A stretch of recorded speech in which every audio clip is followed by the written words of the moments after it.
And we are live, or I should say, I am live. Today, I want to talk about chocolate.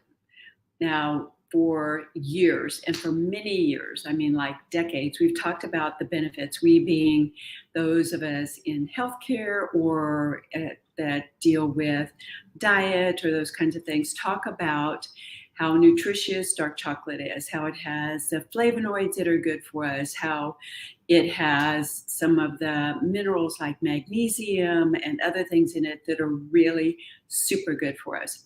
And balancing that with how much sugar is in there, right? How much sugar, processed, all those kinds of things, because the more processed something is, the less likely it is for our body to be able to use the good quality ingredients that are in it, because that's why we eat it. Well, maybe that's not exactly why we eat it. We kind of like the taste of it, or else we wouldn't bother to eat it at all.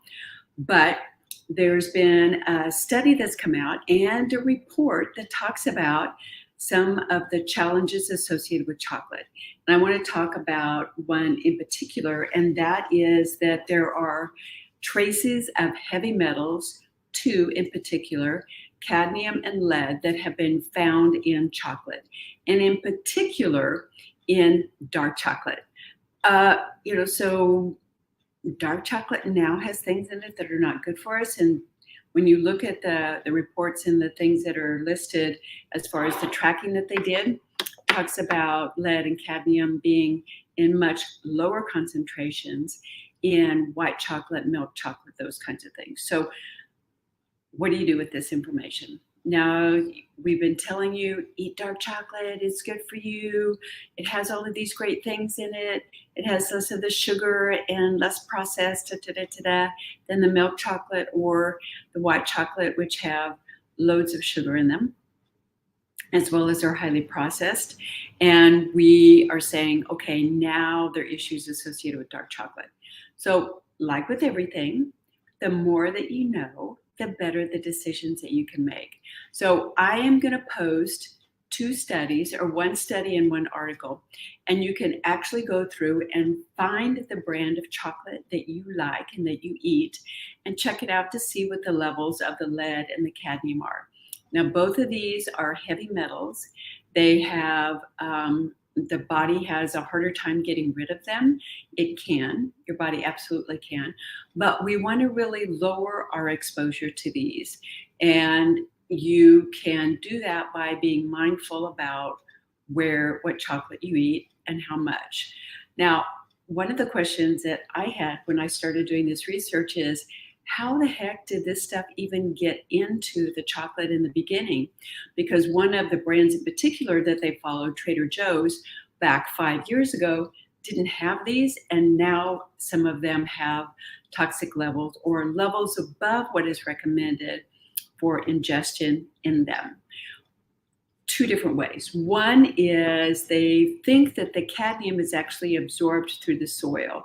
So the soil in the areas where the coffee beans have been grown is polluted, or it might be that it is actually more concentrated as the plant grows and deposits more of it into the actual bean itself. Second one is lead. And lead, what the current theory is that with lead, it's because of the way that the beans are either being dried or where they're being exposed when they're in the drying process, that actually have more of the lead be an issue.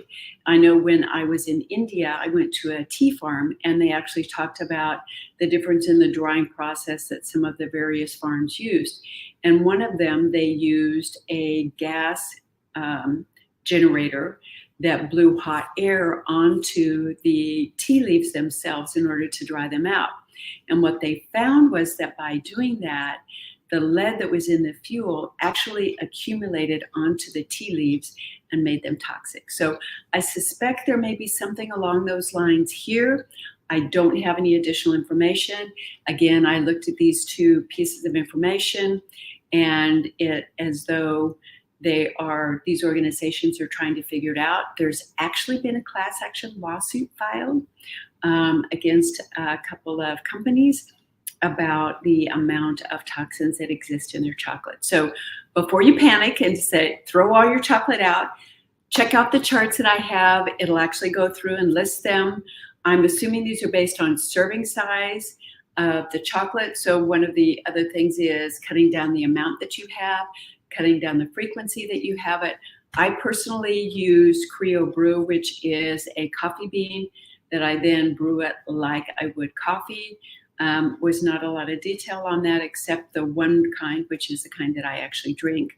Did not have the cadmium. It had basically a green bar there for it. So don't know about the lead piece of it, but I assume because it's not dried in the typical way that it's probably not as much. But again, I'm the one who's making that assumption. So just want to let you know that that's out there. I will post the Consumer Reports article and then the information from the organization that actually did the study and actually tested all of these different ones. So you can make your own decision about what it is that you want to eat.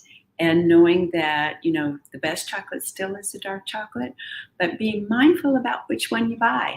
So now you have an excuse to go out and buy some different dark chocolate. That's it for today. I'll see you next time. Bye-bye.